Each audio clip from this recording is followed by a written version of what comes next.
भाऊंच्या घरी कीर्तन होतं, भाऊंचा फोन आला, महाराज कीर्तन वाजवण्यासाठी यावंच लागतंय.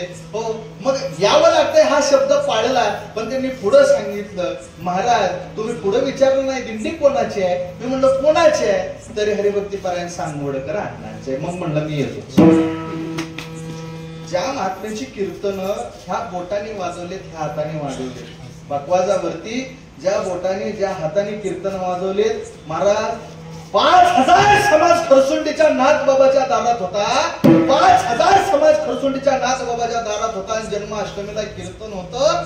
आणि हरिश्चंद्र तारा राणी वाहे डोंगा घरी पाणी, हो असा एक सुंदर महाराजांनी अभंग काढला. आणि त्या जन्म काळाच्या वेळेला इतकं गोड प्रसंग महाराजांनी मांडला की महाराज जीवनात येऊन करायचं काय या बोधामृतानं. पण एक सांगू, तेच कीर्तन आमच्या आयुष्यातलं श्रवणीय शेवटचे कीर्तन आहे. आम्ही आमचा परिसर बाबांचे खूप चाहते आणि त्यांच्यावरती नितांत प्रेम आणि दिंडीवरती नितांत प्रेम म्हणून काल सहज परवा दिवशी जाता जाता दिंडी समोर दिसली आणि माझा नियमच आहे, कारण आलो की मी दर्शन घेतल्याशिवाय पुढे जात नाही.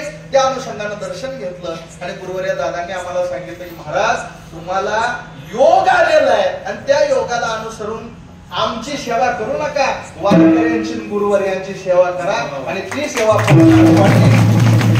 पदरात पाडून आज तुमच्या समोर गोड करण्याचा प्रयत्न करतोय.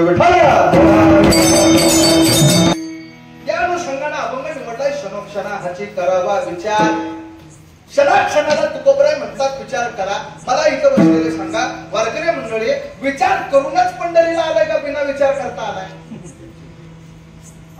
विचार करूनच आलाय ना, काहीतरी त्याच्या पाठीमागचं काही ना काहीतरी उद्देश आहे ना, इथपर्यंत येण्याचा काहीतरी विचार आहे ना. पण माणसानं तुम्ही आलेले खरंच धन्य आहे महाराज, खरंच धन्य आहे. विचारा वाचून न पवेजे समाधान, विचार केल्याशिवाय समाधान मिळतच नाही. बिना विचार करता जर कुठली गोष्ट केली तरी ती सुद्धा अडचणीत आणते आणि कोणती गोष्ट विचार जरी केला तर ती कोणत्या गोष्टीचा विचार करावा, जर अनर्थ विचार केला तर ती गोष्ट अनर्थाकडे नेते. एक मास्तर असंच होतं, इतकं मास्तर हुशार होतं, इतकं हुशार होतं महाराज, इतकं महाराज होते मास्तर हुशार होतं. पोरांना शिकून शिकून इतकं तयार केलं, इतकं तयार केलं, पोरं खडाखड उत्तर द्यायची. त्याच मास्तराच्या शाळेमध्ये उन्हाळ्याची सुट्टी संपली, जूनच्या 15 तारखेला शाळा सुरू झाली, मास्तर शिकवायला आलं. पण महाराज जूनच्या 15 तारखेला मास्तर आल्यानंतर महाराज नुसतीच शाळा नाही, शाळा जरा गावाच्या बाहेर, गावाच्या बाहेर असलेल्या शाळेमध्ये मास्तर शिकवायला आलं आणि त्याच गावची जनावर गुरं चरायला शाळेभोवती आली. शाळेच्या भोवती गुरं चरायला लागली. चरायला लागल्यानंतर त्यातल्या एका म्हशीकडं त्या मास्तराची नजर त्या म्हशीकडे गेली. ती म्हस बघितली. महाराज त्या बालकाजवळ 5-6 म्हशी होत्या, पंढरपुरी होते, मुरा होत्या, मैसाण होत्या, पण त्यातल्या मुरा जातीच्या म्हशीकडे मास्तराची नजर गेली आणि महाराज मनातल्या मनात विचार केला, इथून जर मी खिडकीतून जर उडी मारली तर माझी नक्की 100% उडी त्या मैसाण म्हशीच्या शिंगातून पलीकडं जाईल. मनाला वाटलं, अंतकरणाला वाटलं 100% उडी जाऊ शकते. महाराज विचार पक्का केला, विचार पक्का झाला तरी महाराज म्हणला काही नाही, अजून याला थोडासा वेळ द्यावा. महाराज आठवडा झाला, 2 आठवडा झाला, विचार करायला सुरुवात झाली. आठवडा, 2 आठवडा, महिना विचार झाला, 2 महिना विचार झाला, 3 महिना विचार झाला. बघता बघता दिवाळी आली, दिवाळीची सुट्टी झाली. आखी दिवाळीच्या सुट्टीत विचार केला. कोणता विचार केला? मैसाण म्हशीच्या शिंगातनं माझी उडी पलीकडं.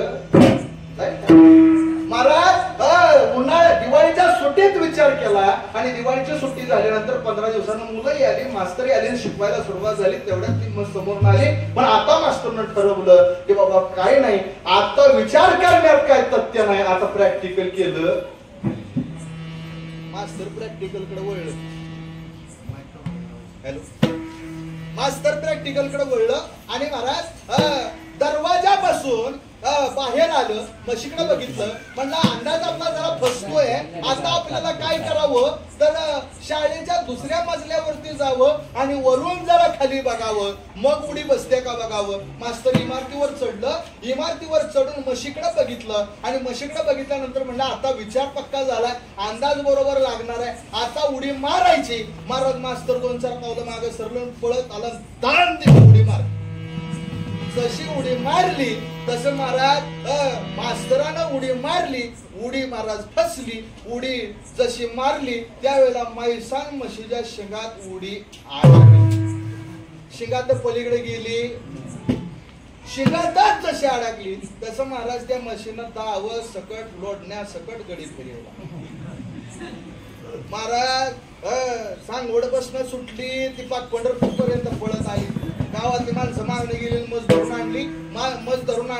मास्तर त्यातनं बाहेर काढलं आणि महाराज सगळं गाव जमलेलं आणि तेवढ्या ह्याच्यात गावचं सरपंच पुढे आलं. मास्तरला म्हणलं, मास्तर तुम्हाला काय कळतं का? काय म्हणलं? मास्तर तुम्हाला काय कळतं का? मास्तर म्हणलं काय झालं?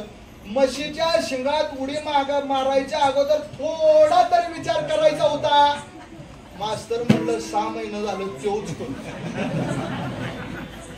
माणसानं विचार पण केला पाहिजे. यालाही थोडक्यात सांगू का तुम्हाला आम्हाला विचार करत असताना कोणता विचार करावा हे तितकंच महत्वाचं आहे. कारण आम्हाला विचार ह्या गोष्टीचा झाला पाहिजे की आम्ही या देहाला हितच टाकणार आहे आणि हा जीव मोक्षाला जाणार आहे. पण मोक्षापर्यंत जाण्याचा विचार आम्ही केला पाहिजे अभंगाच्या पहिल्या